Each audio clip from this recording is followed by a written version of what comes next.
Hello and good evening. Well, I think this is our third Comic Watch of the month. So we're doing good, and I know that David's been in most of them this month already.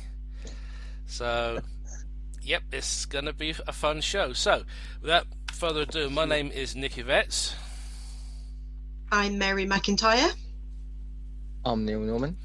And our guests are this show. And this is Wendee, my wife, Wendee. I'm Wendee Levy. And I'm David Levy, David. Welcome to the show. Thank you. Well, we've all heard about you, Wendee, from David's books, and certainly in some of the write-ups from Jean and Carolyn. So, would you like to tell us about your experiences with comet hunting and Shoemaker Levy 9 for sure? Well, let me start with this. My astronomical career never even came close to coming to a start until I met David, and then until we really started to get closer. Up until then, I was a typical kid growing up. I knew about things like an eclipse. I didn't know there was differences between eclipses, but I knew they were pretty cool. I liked looking up at the sky, but I didn't know the name of anything. I knew maybe the Big Dipper, the Belt and Orion, and my sister showed us Cassiopeia one night. And other than that, I didn't know where anything was in the sky. I mean, I was a blank slate for David, which probably was a good thing. Once we started to get together, and David said some wonderful words to me. We were driving back from our first date, and it was like early, like sunset, and you could see the first bright stars coming out. And I knew he was a good astronomer. And I said, okay, David, what star is that? And he said, that's Vega. And I went, oh, and he said it was such love. And I said, David, if I asked you the name of that star every night, and he said, I would tell you the name of that star every night. And I was going, oh, this is a man to keep around. Now, I didn't know if he was saying that because it was still early in our courtship, or because that was the way he was. But that told me right then and there, he was not going to make me have to learn my astronomy so I could keep up with him. And that was the beauty of the way our relationship actually started. And once we got closer and closer, then I began to pay a little bit more attention to the sky and what was going on, and to how David lived his life. And you don't want to know the backstory of the way David lived his life, because he was your typical, out of this world nutty professor or astronomer who only knew, from the sky. The rest of his life was a typical bachelor mess. And my actual career was teaching, and I organized a lot of different events at our schools and did a lot for the Red Cross. So I was your ultimate organizer. And once we got together, I said, David, you write beautifully. You're a wonderful astronomer. Your lectures are beyond compare. I'll take care of the rest.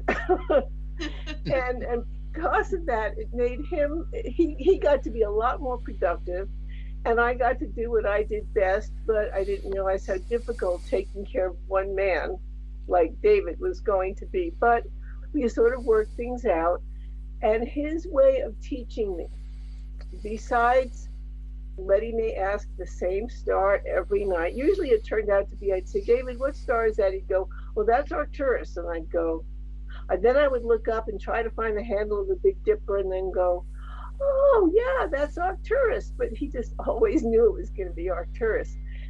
And I listened to all of his lectures. I always accompanied him, which were a learning experience in themselves, between what he said and the questions people asked. And then when he would start writing a book, I became his first line of copy editing. So because of that, I got to go with just more than what he was saying in the book, but I got to try to make it better for the professional copy editors. But then I would see them again towards the end because he also asked me to do the index and most of them. So I was reading it.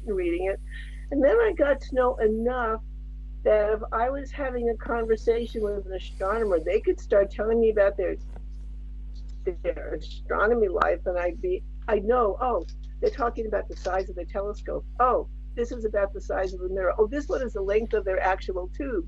So I knew enough. I could ask a question, but I did not know enough to answer that same question. So I could keep, people going because they loved it when I could just ask about what they were doing. As far as Shoemaker Levy 9 went, that was interesting because Shoemaker Levy 9 was very, very early in our relationship. We were just barely getting to know each other. And all I knew about David was, okay, this man needs help. Because as far as I'm concerned, I have no fashion sense and his was worse.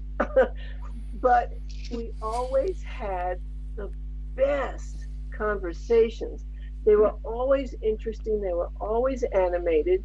And since I had met him before SL9 became a big thing, after SL9 hit Jupiter and he became now, instead of just a well-known amateur astronomer, he became a very famous, well-known astronomer, his whole persona changed. He would come down because he would usually come into Las Cruces, New Mexico a couple of times a year because with all this, he was writing the biography of Clyde Tombaugh, and I lived in Las Cruces, New Mexico. So I watched the change. He went from this man, oh my goodness, this man needs help, to, wow, does he ever generate an air of confidence now? He was a totally changed person, having been shoved into the forefront, so to speak, after that SL9 was such a success. And after that, yes, I learned a lot about Shoemaker Levy 9, but I was towards my last year of teaching when I was getting ready to retire. I was treated to doing an observing run with David and Jean and Carolyn up at Palomar. And that was a trip and a half. That was one of the biggest learning experiences of my life, because in the beginning of that run, Gene, I think, was doing something for NASA. He was like defending, I guess, their position on impacts. And so it was just David, Carolyn, and me. And she started to teach me because they were doing a photographic search. And Darkrooms and I had never been friends. Well, we never got together. But they were describing the process of how to load and unload film and how to mark it and what you needed to do to get things going. And Carolyn was saying, Sarah, here are some of the mistakes people make. And I said, Carolyn, only tell me what you need to know. Don't tell me about mistakes. And then I will do exactly what you tell me to do. And that was exactly what I did. I was great. My hands, because they were arts and crafts type hands to start with, loved doing the film. I could load it. I could unload it quickly. I could get it marked properly. I knew exactly where I was going. It was wonderful. Until Gene came back into the observing run and started saying, well, I like to do this and I like to do this. And then he, it's like, don't do this. I'm a beginner. I know what I'm supposed to do. Don't change it now. But with those runs, the few that I was able to do with everybody were just a lot of fun. And I'm going to tell one quick story that David did for me on one run, because Carolyn now and Jean were both gone for a few days. They were getting an award, I guess, around Shoemaker Levy 9. And it was just David and me in the observatory. Now, I am, and to this day, I don't mean I'm afraid of the outside at night, but I mean I am literally afraid of the dark. And if it's pitch black and I don't know where I am, every single horror movie and story that I have ever heard comes back to haunt me. And when we first got to the 18-inch dome, David showed me this closet and he opened it up and he said, you see, that's Fritz Zwickie's coat. And a lot of astronomers at night will talk about how they can hear Zwicky. They talked about Zwicky's coat. And I thought, okay. And then it was just David and me, and we never turned the lights on because we didn't need to. We were just doing the observing and the film changing. So when I would get into that dark room to change the film, and I knew Zwicky's coat was right next door, it was not good. But David and I could talk to each other because I was right below him. So I said, David, you've got to talk to me. You've got to sing the whole few minutes it took me to change and load the film. He would be singing and making comments down. We'd be talking back and forth, and it was great fun. But once it got quiet, it was like, David, where are you? So that was basically how I got started with how David introduced me to doing photographic searches and astronomy, even though I knew nothing more except now the art, what I call arts and crafts of loading and unloading film, and that became my big talent when it was just David, Carolyn, and me working out here, and I was loading and unloading film for both of them on 2 different telescopes at 2 different timing periods. But I could do it so fast that we were like a Chinese fire drill going on, but things were running just like they needed to run. And I think I've just run on too long. Not at all. Not at all. David had the stories. When we went on that first run, now remember, I did not do much up on high mountaintops, and I didn't think about how cold things would get at night. And I lived in New Mexico, which had temperatures very much like Arizona, and it was hot and it was dry, and I didn't bring quite the right clothing, but just enough that I wasn't going to be shivering. And David's up there, and I go, David, it's cold up here, because by this time I was timing his photographs, and he would go, well, you want to borrow my heavy winter coat? Me being me went, no! And that became a thing that we do now all the time. If we're doing anything, he goes, you want to borrow my heavy winter coat? And I go, no! It's just one of these inside jokes between us. But now everybody knows it. Did you ever get affected by the altitude? Never at Palomar, because the altitude I lived at was in New Mexico was 3,500 feet. So to go up a little bit higher was no big deal. But we had been in Hawaii for a little bit visiting one of David's friends, Steve O'Meara. He was interviewing him about volcanoes, even though Steve was a well-known astronomer himself. We went up on Mauna Kea. Was Mauna Kea, right? Yes. We went up to Mauna Kea, which was now more like 10,000 feet, 14,000 feet. And that was pretty heavy duty. That was the kind of altitude where if you're not used to it and you start to move a little bit too fast, you get a headache that you didn't realize you could ever get. That was so intense. So we spent that day drinking a lot of water, making sure we had aspirin. But other than that, as long as we moved slowly, then we were just fine. So that was, but coming from New York, where I grew up, which was sea level, that was a rude awakening when I got to 3,500 feet. So I'm aware of what altitude can do. Yeah, I went skiing 3 times to Breckenridge in Colorado, and it's like 2 miles above sea level there. And boy, does that altitude sickness get you. And I've heard a lot of astronomers talk about issues at Mauna Kea because of the height. So you did very well to get through that. Yeah, I was careful. Okay. Yeah. Down. Did I leave anything out? I don't think so. I don't think so. Neil? Yes, I just wondered, Wendee, how many times had you been having a nice sleep and David came to you, waking you up frantically to go to have a look at the telescope in the backyard to see a new comet?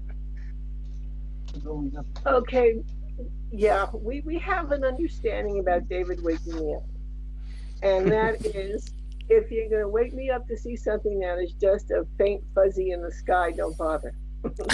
I am one of these people who like big, bold, bright, and beautiful. But Ah, I yes. said to him, if you discover a new comet, then I want you to wake me up. And so he has learned ever since. And the very first time he ever woke me up was one of the few times I had gone. This is before we were married. We were out in Arizona in David's house, and it was the time when the space shuttle, the tether broke on the space shuttle, and you could see it flying around the sky with a tether behind it. And I think it was about 4 o'clock, 5 o'clock in the morning. It was still dark, and David woke me up and says, "You want to see this?" And I went, We went out, and I looked up, and as I'm going, oh God, it's so early, I looked up and I could see the bright point of the shuttle with this big stick of raw spaghetti following behind it. That's what the tether looked like. And to this day, David and I were just talking about that the other night.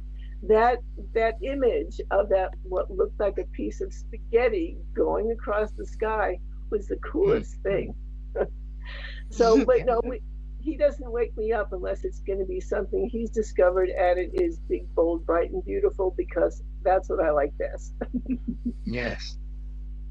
Yeah, I'm fairly cranky if I get woken up for something that isn't big, bold, bright, and beautiful. Whenever we go someplace, and this is how I know I'm not a real astronomer, besides the fact that my mentor is David Levy, which means it doesn't matter how much I learn, I will never be anywhere near as good as David. But what I consider the real astronomers, and by real astronomers, I don't mean professionals. I mean the people who really know and love the sky. So basically the avid amateurs. And they will point their telescopes, and they will try to get the deepest, dimmest, most pale fuzzy they can. And they even do, this is something I learned reading David's books, they'll even use gravitational lensing, big word, to find the deepest objects they can find. And it is we did that with one of our telescopes a few years ago. And David said, "Do you see something?" I said, "Well, I see something that looks about like this or this or this." And he said, "That's it, you saw it." And I went, "Okay." One thing that I'd like to add is that of all the years we've been married, and it's for 24 years now, of all the years we've been married, never once, whenever I've asked Wendee, may I go outside and do some observing, she has never, ever said no to that. And so it has not been a competition between my love of her and my love of the night sky. We've always worked together with it. But there is one simple reason why he can't go observe. One of the questions people ask me, because a lot of astronomers have their home and then they have a special observatory in a dark sky area. And so a lot of people will say to me, "How far is your observatory from where you live? Like, how long does it take to get there?" And I went, "Oh, let me see. From the time I walk out the back door and then we actually get to the observatory, it takes about 20 seconds." Because it's in the backyard, and I know he's home, and I know if I really need him, he's right there. And that's what makes it so easy. And when Carolyn was observing down here with us, what we loved about having this as opposed to an observatory way out somewhere was we knew if we needed the facilities, they were just 20 seconds away from where we were observing. And women, I feel a lot different about that than men do. Yes. It's interesting though, when we built our roll-off roof observatory shed, suddenly I became very insular, and my husband and I both do astronomy, but having your own observatory, why would you lug all your stuff and go to a remote observing session with other people? It's just like you have to set the mount up, and you can't go in and have a sit down and get something warm to drink, and it means I never ever go and join other people for joint observing anymore.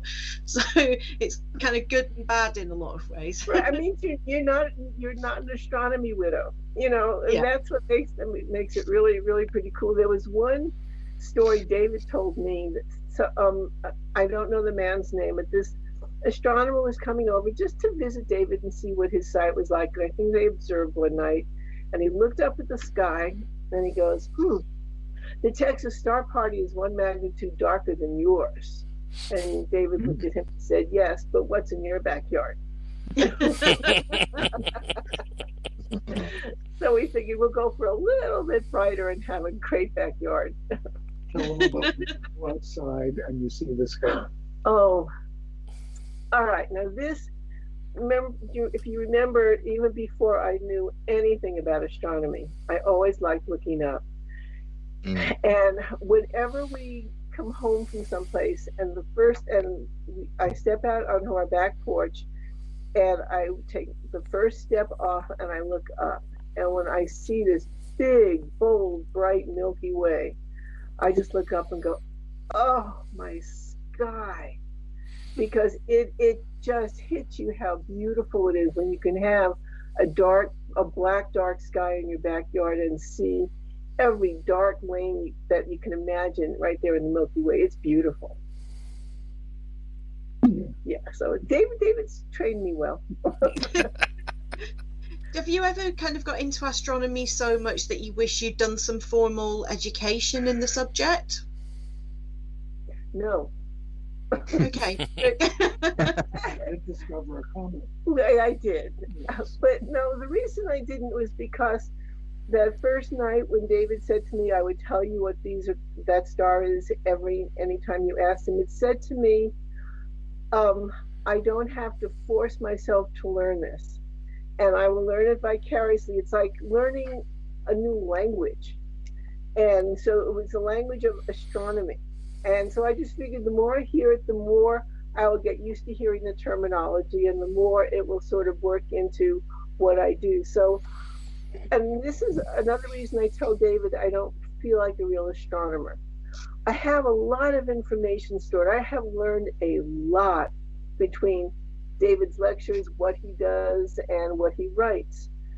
And I know a lot about what's up there.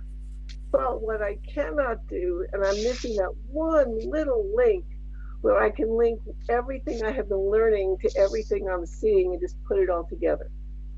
But it doesn't bother me, because anytime, even if I'm playing, and I call it playing with a telescope and just looking to see what I can see, if it gets off balance, like I've knocked it, I just have to say 3 words, which are, David, fix it. And he puts everything back for me. So I feel like I know enough, and if I chose to, I know I could. But if you make yourself do something that you already like, sometimes it makes you not like it so much. Yeah, that's so true. So and I have a lot of different other things which make it nice for me to have my life, and David still have his life, and he appreciates some of the things I do, and I appreciate what he does, and it works so well. Or as they said in the Rocky movie, we fill gaps. I think it's nice that you both have that balance in your lives when it comes to doing what you both like, but yeah, everything seems to meet and balance out nicely at the end of the day. It does. It works perfectly. And by the way, one of my strengths, I taught David. I am a swimmer, and I used to do a lot of long distance swimming. And when David first came with me to the pool, when we found a pool I could do my laps in, he could not even swim a half a length of a pool. By the time we were done, and I was done teaching him, and it was a slow process, he's not an athlete, he was able to enter the 400-meter swim and the 100-meter swim in the Senior Olympics here. And I'm also a very nice, well done freestyle stroke. So I was very proud of him. He came into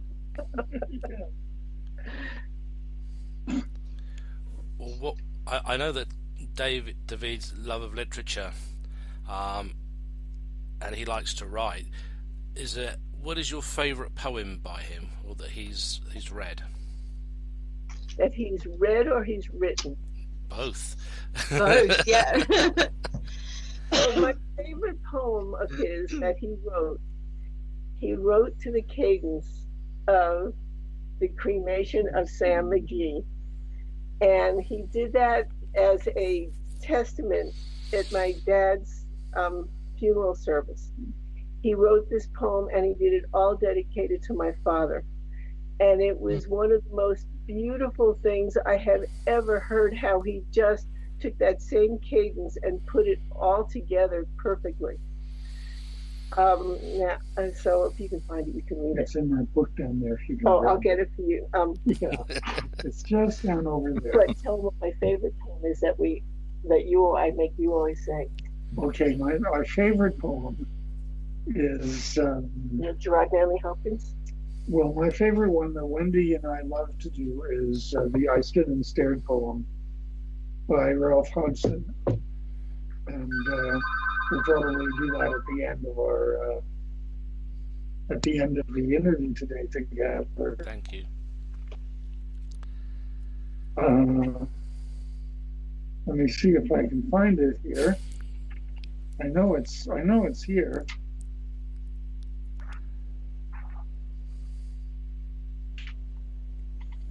I thought it was here.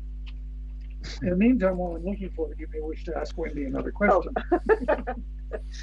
But we're out of questions.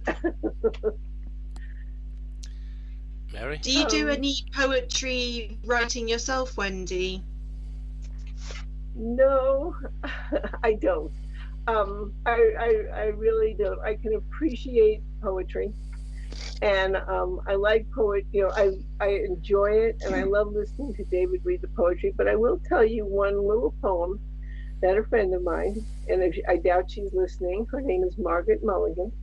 She and I, when we were little girls, were tomboys, as you probably figured when I said I was a swimmer. And we used to climb up the trees and get up on top of the roof of the garage, which was an angled roof. And we're looking up at the sky, and she said, "Oh, sky so blue, I see you. You don't see me. He, he, he." And I thought, well, and since it has stuck in my head now for over 60 years, I think that's pretty cool. That's adorable. But I think in New Age thinking, you might now think the sky does see us. Now it does. Anyway, I found the poem. Would you like me to read it? Please. Yes, please. This is my elegy for Dad. To cherished Dad, I was so glad to join your family. Your love of life and of your wife were wondrous things to see. Your sense of fun made everyone smile when they heard you say a little joke that was the stroke that we needed to hear that day. You'd always fight to do what's right, no matter what changed you. But you didn't boast about the host of times this worked for you. Your sage advice was always nice for family and friends to hear. Most of all, you stood 10 feet tall in the hearts of your most dear.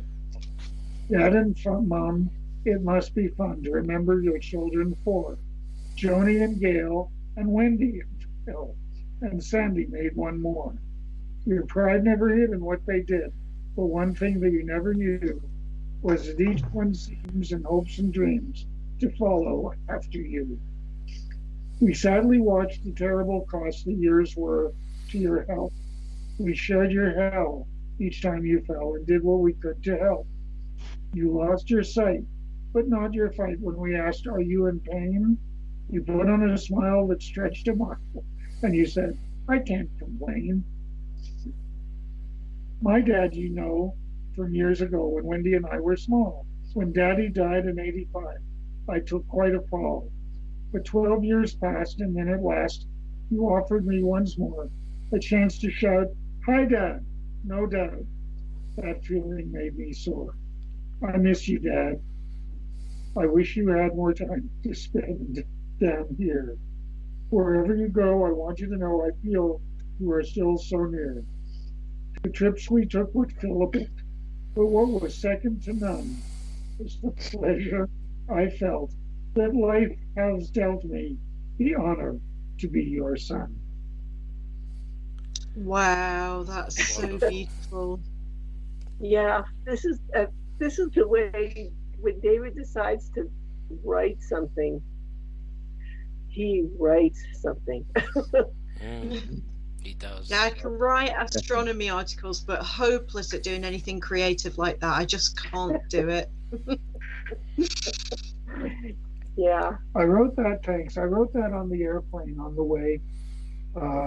Dad was still living at the time, but he was in a coma. But I wrote it on the airplane, and I read it to Wendee late that night when I arrived in New York. And yeah, he said, "Can I?" And I was like falling asleep on my feet.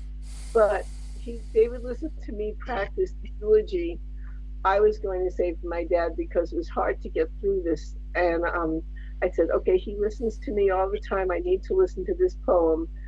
And then it blew me away because he captured every little innuendo of my dad's life and his personality. He was really somebody that, if those people who did get to meet and know him were really honored by him because he was a wonderful person. And to this day, whenever I don't know what to do, it's like, well, what would Daddy do? So,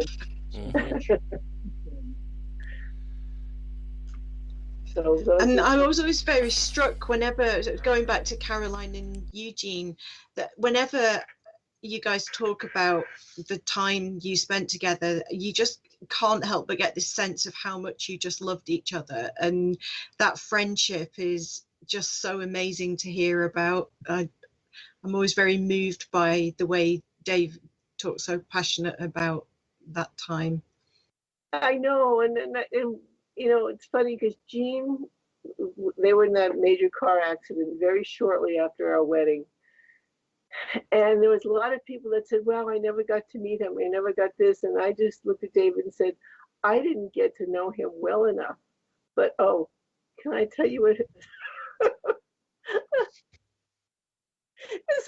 This is when Jean and Carolyn and David and Wendee's story. We were up in Flagstaff because we were first building the dome.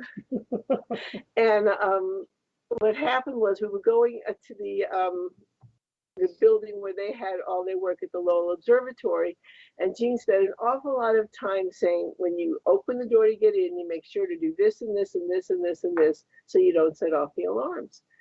And they were coming to pick us up because it was raining very hard when everything was open. David goes out, and I was waiting at the door and just holding it open, waiting for them to say, okay, come on in. And all of a sudden, the alarms started going. And Jean and Carolyn in the car with the windows all rolled up, and they're motioning and signaling like, well, I didn't know what they meant. So I just stood there and just sort of put my hands out and made this god-awful face, trying to look like a clown in tears. to the point where Carolyn told us the next day, Jean actually woke up in the middle of the night laughing at the expression I had on my face. And I was so embarrassed. I said, David, they spent so much time telling us how to get in, but they didn't tell us the little innuendos about how to get out. And I knew I wasn't doing anything wrong, so I just stood there with my hands out and my face I'm not going to make the sad face, trying to make the sad face. And so that I figured, well, if nothing else, I gave him a good laugh and something fun to think about in the last few weeks of his life. Oh, one of the gosh. things that about the poetry that I never saw was when I, you know, this came many years after my love of the night sky was definitely imprinted on me. But I remember being a student, an undergraduate student in Nova Scotia and Acadia, and reading Tennyson's Ulysses and going from beginning to end and not even realizing the connection to the night sky. That didn't happen until years later when I was observing the Lyrid meteor shower, and I realized how many poets also had observed the sky. But I'm going to quote to you just how much astronomical this poem means. From the end of Ulysses, the lights begin to twinkle from the rocks. The long day wanes, the slow moon climbs, the deep moans round with many voices. Come, my friends, 'tis not too late to seek a newer world. Push off, and sitting well in order smite the sounding furrows.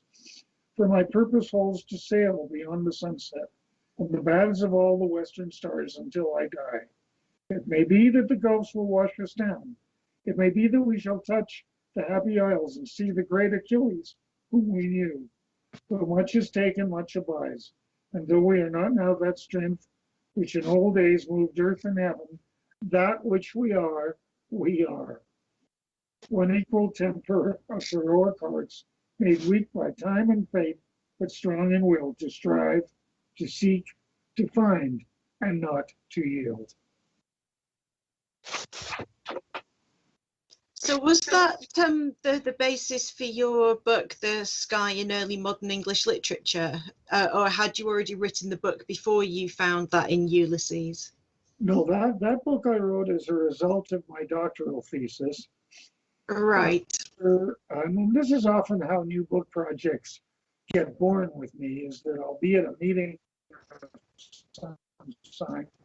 some kind of editor happens to be there at the meeting, and we're just talking, and I come up with an idea about a book. And by the time the meeting is over, I'm writing that book. And that's how The Sky and the Starlit Night book came through. And it was a redo or a second edition of the thesis, which was The Sky in Early Modern English Literature. And just by reading Shakespeare and seeing the way that Shakespeare saw the sky, and imagining if Shakespeare were here and wanting very much to be sitting in the back of a astronomy club meeting, and everybody comes to him and says, "What did you mean when you wrote this in Hamlet?" And he says, "I don't want to talk about Hamlet. I came all the way back here to learn how to use a CCD camera." That's how I like to see Shakespeare if we were back here now.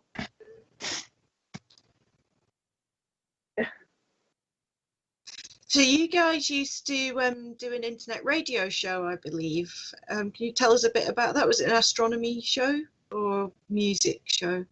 We actually did too. No, we actually did too. This was, we started it, I was visiting a friend of mine, Dean Koenig, who runs the Star Arizona store here in Arizona. And he asked me if I'd like to moderate a radio program. And I said, only since I was 3. We started Let's Talk Stars about a month later. And we would drive into Tucson every week and do it. And then when we stopped doing it there, we did a new show here, right here in this room. That was for Mead Instruments. For Mead Instruments, and we did Ask David. We did Ask David, but we also continued at Let's Talk Stars as well from here for many years. We stopped it in, I think, 2010 because we just had enough. It was very interesting when we were doing Let's Talk Stars, because it was really David. David was the key person on the show, and I was always just there because I don't want to say the comic relief because I didn't do that, but I was just sort of there just to be his support system and listen. And I started to realize it was a 1-hour show, and David would get about 35 minutes or so into the show, and I knew his attention span, it was down. So whenever we had people, I would be busily listening to what they were saying, probably like what one of you is doing that right now, making little notes to ask follow-up questions. So as soon as I could see David sort of waning on his questions, I would chime in and start asking questions so we could sort of keep the show running for that extra 20 or so minutes that we needed to go. And then by then, if he got his head back again, then it was very easy to just turn it back to David, because on a radio show, nobody sees what's going on. They just hear it. So yes. We would pass things back and forth, and it worked out very well. It was a lot of fun. We enjoyed doing that very much, Mary. It was a very happy part of our lives together. When you were writing the book about Clyde Torbay with Patrick Moore, what was it like, and how did you both liaise about what you were both writing together? Well, the book that Clyde wrote with Patrick was before I even. It was not before I first met Clyde, but it was certainly before we got to be friends. And I remember after we got to know each other, I asked him if he would like me to write his biography, and he said, "Absolutely not. I'm going to do it myself." And I said, "Oh, Clyde, you know you're not going to. Let the man write it for you." No, I'm going to do it myself. I don't trust anyone to write it. So I let it go. And then a few years later, I asked him again. I knew him a little better by this time. And I said, "Clyde, would you like me to write your biography?" And he said, "When do we start?" Yes. And at the time I was visiting like every 6 months, and it meant that my visits to him were increased to every month. We did a lot of interviews. I think I did about 70 to 80 hours of interviews with him. The book came out as a first edition and as a second printing, and a third edition, and finally the Sky and Telescope version came out much later. And I think that was in print up until the time the New Horizons went past Clyde's Planet. And that was kind of interesting that they actually brought it out again to have a sale of it just at that time. But it was a very special experience trying to get into the feel of the man as he's searching, never-ending search for objects in the night sky. I really enjoyed the other things that he found other than Pluto. And I really shared with him the feelings of sadness because he knew before he died that they were going to take his signature discovery away from him. And he just said, "I hope they don't do it while I'm still living." They didn't do it while Clyde was living, but Patsy was still alive when they demoted Pluto. And that's still a bit of a thing with me. I've accepted it. I think the world pretty much has accepted that Pluto is now considered a dwarf planet rather than a full-fledged planet in the solar system. But it's something that wasn't handled as well as it could have been. Yes, I have to agree with that. I think in seeing the New Horizons pictures, it's not a boring little lump of dwarf rock. I mean, it's just such an interesting looking place, and I don't think anybody actually expected that when they sent that spacecraft past it. No, they certainly didn't. My favorite picture from New Horizons is the backlit version of the Plutonian atmosphere as the craft is leaving. And you can see the layers of the atmosphere above Pluto, and it's just a real world out there. So interesting. I think that's probably why, to me, it is still a planet, because it has an atmosphere. Even though it does go away for a while and it comes back, but it has an atmosphere. That is what a planet has, to me. I remember when I think it was the last time I was in the British Isles, and I was in Birmingham to give a lecture there, and the woman picked me up at the airport, at Heathrow, and suddenly, before we get to the car, we're arguing about Pluto. We hadn't even gotten into the car yet, and I said, "I hope you're not going to make me walk to Birmingham." And we had a good laugh over that. So when we were around there, we went to see the William Herschel Museum, and it was closed that day, but the person in charge was there, and he let us in, and he said, "Just hold on a second." And he ran upstairs while we were waiting and looked me up on Wikipedia, and he suddenly got to be much more accommodating, and he showed us the telescopes. He even showed us the telescope that is believed Herschel used to discover Uranus and he took me out to the backyard, which is the place near the house from which Herschel did discover that planet. And, you know, when this happens, my mind goes back to that time. And there I am sitting with Herschel himself. And he's talking about his love of the night sky, and his love of music. And with him, I don't think he could separate the two. And it was such a wonderful thing that he was able to do that and discover the infrared radiation and all the other things he did during his remarkable life. Yeah, I want to go there so badly because Caroline Herschel is just one of my all-time idols, and having just finished reading her memoirs and literature, that all her letters and stuff, it was I have to go. As soon as we're out of lockdown, I have to go to that museum. Yeah. Yeah, I think so. I would echo that. I think it's very, very important for as many amateur astronomers to visit it as possible, because he was, and Caroline was, an amateur astronomer. They did it for the reasons that they loved it. And I remember when I was in Washington once visiting the National Smithsonian Museum, and they had one of Herschel's great big telescopes assembled in the Smithsonian there. And the guide was showing it to me, and we just sort of sat down next to the telescope. It was late at night after I'd given a lecture, and we're just looking up at this wonderful telescope.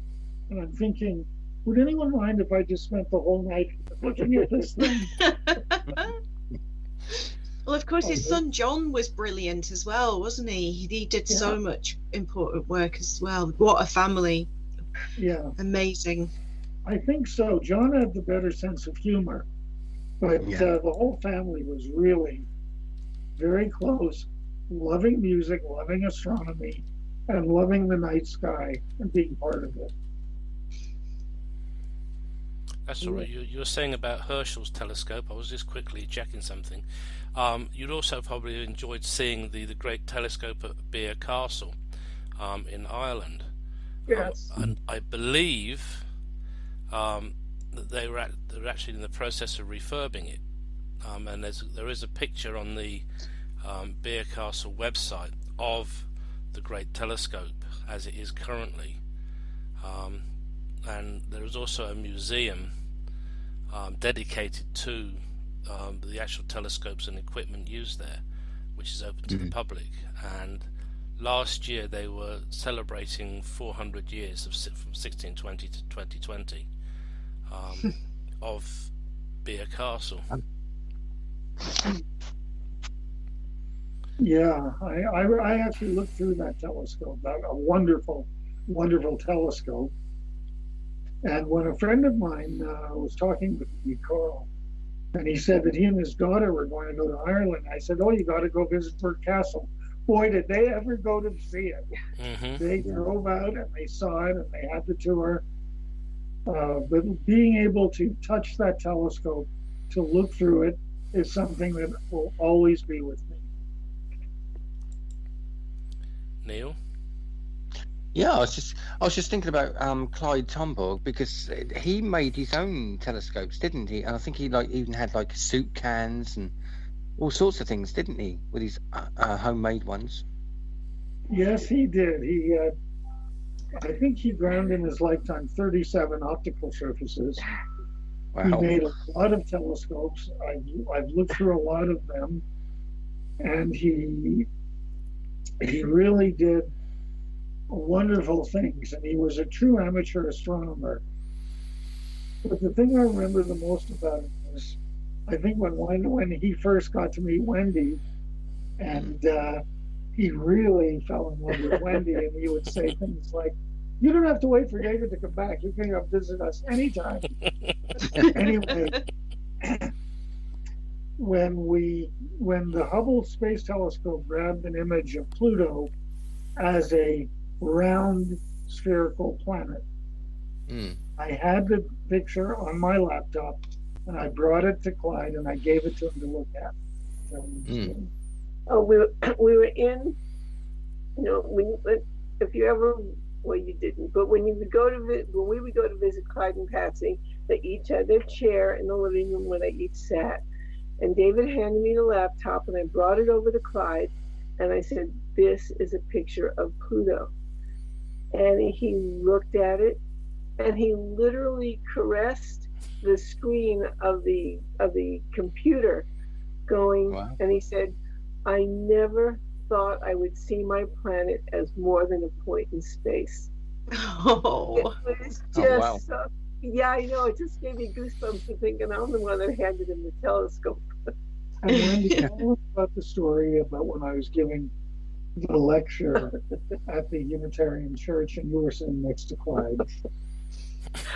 Now, I need to tell you that the little town that Clyde and Patsy lived in was right just outside a part of Las Cruces, New Mexico, and I lived inside Las Cruces, which is a very small city. And the church that they belonged to was literally right across the street from my house. I mean, I walked across the street and I was there. And I could see the stained glass window they had put there in honor of him and everything. And David was there doing a talk as they were dedicating the window. Well, I was sitting next to Clyde, and for some reason, I don't know what made me do it. Maybe it was the devil in me, I don't know. But I just reached over and took Clyde's hand and started holding his hand as if he were my boyfriend. And he never let go. We just sat there holding hands while David was speaking. And when it was over, one of the women that was there came over, and she, wanted to talk. She was so happy to meet him. So I was like, "Oh, okay, good. I get to keep holding it." That was a very sweet moment of Little Clyde stories. little Clyde remembering stories. Oh, let me go back to what you said about all the different telescopes Clyde made. Patsy's big pet peeve with Clyde, she'd say, "Clyde saves every tube that comes into this house because he decides he's going to make a telescope out of them." So I never saw the collection. I never saw the collection of tubes, but I could sort of understand that kind of love. Yeah. I think that telescopes are people too. Whenever I'm out there with a telescope, whatever one it is, whichever one I'm using, I feel that they're talking to me and that they have feelings and that they are people. And I remember once, not very long ago, losing my wedding ring, this one, which is here. Just hold it up to the camera. Just that one, it is a meteorite. It's a Gibeon meteorite. And it fell off my hand once. Couldn't find it, looked all over it for about a week. And then I was in the observatory near a couple of my telescopes, and there they told me the ring was on the floor in between the two of them. And I was just beside myself with joy having found that. Whenever I look at this piece of meteorite that has lived 4 or more billion years in space before landing in Africa, finally, and it's only becoming a symbol of our marriage together, it reminds me, of course, that our marriage is one for all time, for the ages, but also that, like the meteorite, it goes through space, traveling around the sun over and over again with a lovely sense of love and peace.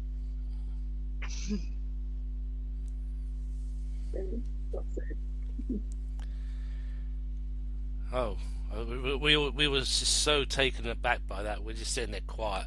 I'm speechless. I have such a sentimental attachment to my telescopes, even the ones that are not very good for imaging. Still use them for visual work. It's right. I don't name my telescopes, but definitely there is a connection with them for sure. Same with my guitars, but more with telescopes. I do name all the telescopes that I have, but you also have a musical interest as well. Yes. I play bass guitar and sing, so yeah. Yeah. Oh, Well, we'll need to hear you do that sometime. we'll have to get you with Jean Mueller. She's one of the astronomers that was working up at Palomar with David. She didn't play the guitar, I don't think, but she is also a singer. And between the two of you, you could have a good time because she sang in the dome whenever she was waiting for exposures to finish. Yeah, I'm a reluctant singer. It's just our band has no singer currently, so I'm having to do it. Luckily, only online and not in front of anybody, because I don't really want to inflict that on people. Jean, I would recommend Jean as a guest on your comet program at some time. She's discovered, I think, 16 or 17 comets, plus a host of supernovae and other galaxies. She's had a wonderful career. Definitely a good And idea. she sings and she plays. I remember one of the things that she did sing for us when I was in a lecture that I was giving was one of her favorite songs, There Is a Ship. It was made famous by Peter, Paul, and Mary. And the way she sang it was just beautiful. Really something. And I think that you would probably enjoy having her sing that, and maybe she could do a duet with you at some point. Sounds like a good idea there, Mary. We'll have her on the we'll get her to come on the show and you can do a duet. That works. Yeah, doing it on Skype and the internet latency would make it very interesting. But I know what you mean about telescopes having personality. With the Dobsonian that I have in the garden now, it took me so long just to find the right name. And then in the end, I was talking to one of my friends who's not only who's actually a professional astronomer and is also a radio amateur, and we were having a quiet rag chew on Messenger, and we were discussing it, and he says, well, think about what comes into your head when you're looking at the telescope. And I said, well, as an actress keeps popping into my head. Well, at that point, it was, I had two options. Either I could name it after Sandra Oh, which is what I did in the end, or I could have named it Savick. But one of my friends here in the UK is a friend of the original Savick from Star Trek The Wrath of Khan. Really? Yeah, and he says, not a good idea, mate. But he said, don't know who the other person is, but it felt the O option sounded to me much more better. So in the end, I called her O, and I'm working on just to get a little name tag done in Hangul, South Korean alphabet, with that single symbol on it. I think you've seen that on the picture I sent you on Skype a while back of the telescope in the garden. So that's what I'm planning to do, and it's eventually I will get a dome. I'm negotiating to get hold of a sky shed pod for it. So it may be that the telescope has the sky shed pod, and I still have to work outside because I think it's going to take up most of the space. I totally understand that. I mean, you do too. Yeah, I do. Neil? I was going to ask David about his autobiography. We talked about Clyde, so... The Night Watchman? Yeah, I don't think I heard that. I want to know about your biography. Oh yes, my autobiography came out a couple of years ago, and we've been keeping that a pretty good secret, I think. It was published by the Royal Astronomical Society of Canada. It is available if you go to the Royal Astronomical Society of Canada website, which is www.rasc.ca, and you can find it there. If any of your listeners are in the United States, however, you may purchase it from Starizona, www.starizona.com, and they have copies of it there. Unfortunately, it's not available on Amazon yet, I And know. I'm hoping after this pandemic is over, we can do some book signings again Yes. before I get too old to do traveling. Well, I think in that case, I'll have to get it through Arizona, and ask them to get you to autograph it for me, David, so he can join my collection. Yeah. In fact, if any of your listeners also wish to get a copy of it, if you could give me the list, I can go over to Arizona, sign them, and then they can send them over to you. I will put something in the show notes to get in contact, and I'll pass that all on to you, or I'll get Neil to. That's awesome. Yes, because we want autographs, don't we? We've got loads of your books. So I mean, I've got I've got about 6 books at least, and I want to get your autobiography. So I'm going to have to send away to Canada, and because we looked on Amazon earlier, didn't we, Nick? And we had no luck trying to find it anywhere apart from Canada. We found. I can find your books about variable stars, about meteor showers. Yeah. I've seen copies of Shoemaker by Levy as on Kindle now, and Impact Jupiter on Kindle. Because that yeah. The only reason Mary's got it is because I told her to go and look on Amazon. The idea for that one was the day that Gene died in his car accident. And one of his friends called me, and she said, I want you to write his biography. Now is the time. And I want you to call it Shoemaker by Levy. Because that's really the only possible title. Yeah, that made a beautiful title. Yeah. Perfect title. Yeah. In fact, my astronomical interest started with the moon, moved into comets after the last apparition of Halley's Comet. And I have to admit, reading about Gene and also seeing the links into my original interest, which was the moon, that kind of has, when I'm trying to get back to the point where I can go back to university myself, and in some ways actually steered me into planetary science more so than pure astronomy.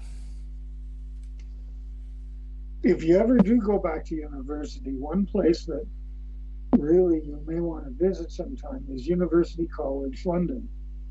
It is a very high quality place. I mean, all the universities in England are good because there's a tremendous tradition there of learning.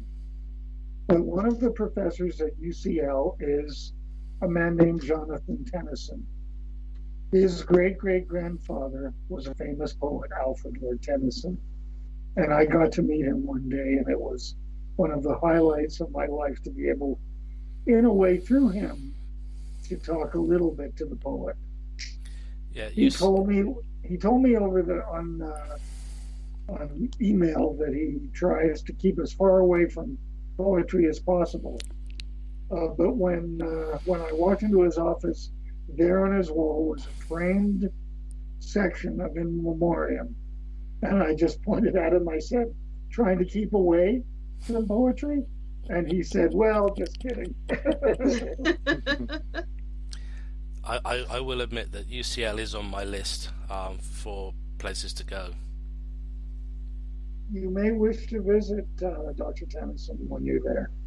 I will certainly make a list. If you do, please let me know how that goes. I'd appreciate knowing. I will. I shall make sure that he realizes that I'm coming to visit him because I've been recommended to do some. Yes. Oops! Nearly lost my glass of water.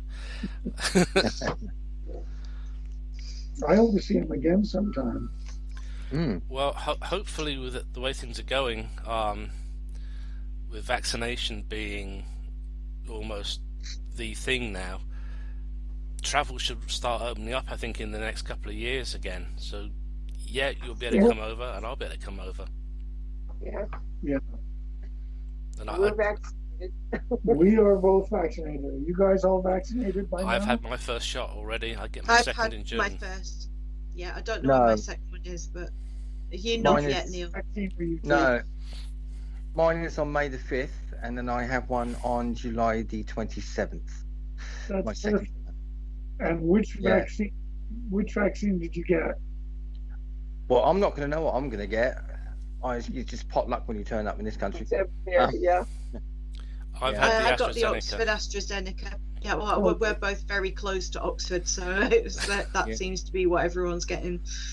Yeah, it had no effects whatsoever when I had the first vaccine, so it was great. Prepare for the second. Yeah. Yeah, I'm actually working that day. The I'm second going. tends to have a bit more kick to it. And as a suggestion, unless it's pretty far away, have the second one in the other arm.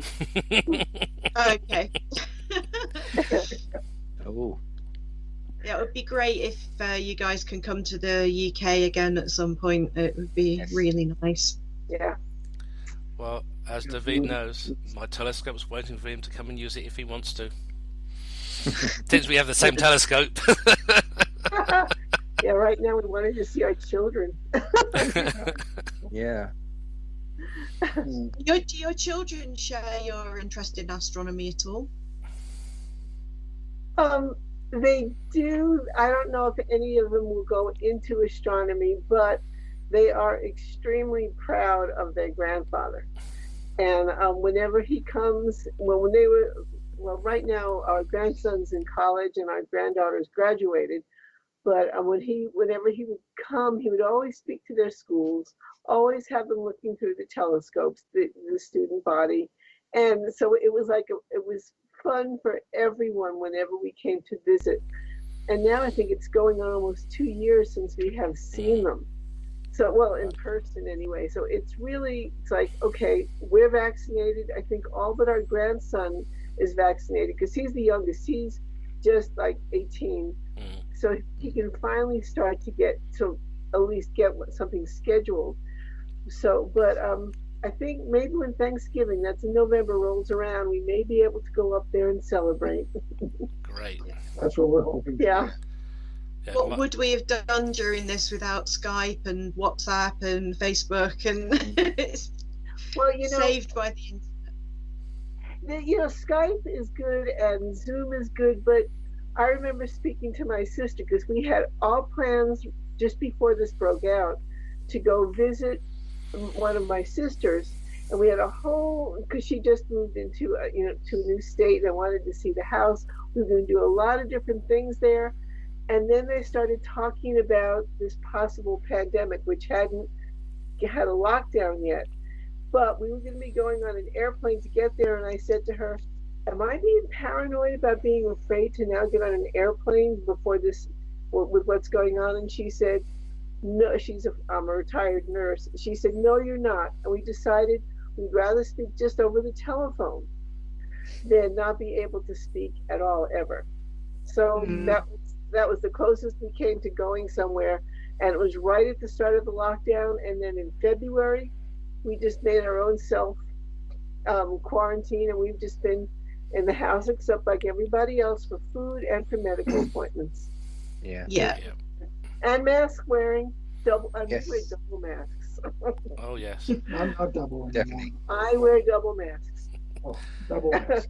In fact, Wendee, I spent 22 years in upstate New York. Ironically, I was only 3 hours from the retreat up at Plattsburgh. Where were you in upstate New York? Cohoes. That Near must Albany. be. Oh, okay. You're right. That's maybe 2 hours from the retreat site, because I went to school in Cortland, upstate New York. Yeah. But that wasn't that close to Albany. So, wow. Beautiful section of New York. Yes, it is. Well, if we're just about winding things up, Wendee and I would like to finish with our favorite quotation. Please. If any have any more questions in the meantime, why don't you ask them now, and then we will do our closing quote. I think we're all. We're done. Yeah, we're good. I could talk to you guys for 7 hours, but we'll let you go. Yes. Well, when you can travel down here, we can do that. Absolutely. Ralph Hodgson wrote a poem called The Song of Honor, and we will save you the ordeal of our reading the whole thing because it would take about 3 weeks. We will quote to you the final lines from it. It goes like this. I stood and stared. The sky was lit. The sky with stars all over it. I stood, I knew not why, without a wish, without a will. I stood upon that silent hill and stared into the sky until my eyes were blind with stars. And still I stared into the sky. That was That's beautiful. so Perfect. beautiful. We finished every radio show with that poem. Well, Fantastic. I guess all I have to say is thank you both very, very much for joining us. It has been brilliant getting to talk to you both. Thank you. Because I know that when you've always been in the background occasionally for us to say hello to at the start, and it's really nice literally to have you both talk to us and tell us about some of the great things and the fun things you've both done. Yeah. And I know Neil's in absolute shock at the minute. I know. This is astronomical royalty. But as But always, you see, the thing is, I have, as you were talking about earlier on, you were talking about, you think of like Herschel next to you and things like that. I'm now thinking about that time when I was only about 20, and I got a book from the library about the comet crash on Jupiter, and never did I ever think that I'd get to speak to the person who discovered it, and you yourself and Caroline, and it is just, I'm starstruck. Literally. You should have been there. yeah. Yes. Thank you. Those were very good memories. And it was right around the time that Wendee and I were just getting together. What Yes, an awesome way exactly. to get to know each other as well. With one of the most spectacular Absolutely. things to happen in the solar system ever. Yeah. Anything Well, else, Mary? thank you so much for this time and for everything. And it's a pleasure. And I will write to Jean and see if she would like to be a guest on your program, if you don't mind. Please, Yes. we would love that. Yes, please. That would be fantastic. Okay, then. All right. Thank you. There's nothing more from me, Nick. We'll let these lovely people go. Yes, it's. Thank I you. know that it's 11 minutes past 3 in the afternoon for them. See, I have on my computer a whole series of world clocks. So I don't. And it's I 11 don't. That's minutes right. after 10 your time now. Yeah, we would never have guessed that you don't, Neil. No, we'll cut this bit out of the show. no, we don't have Phil to do that anymore, Neil. Not on this show. No, we'll just start joining. Anyway, thank you very much for both Okay. joining us, and I really Thank hope you'll you. come back sometime in the near future again. Yes, we'd love to. Thanks. Next month, David. Thank you. Okay. Bye. Bye. Good night, Bye-bye. everybody. Bye-bye. Thank Bye-bye. you. Bye.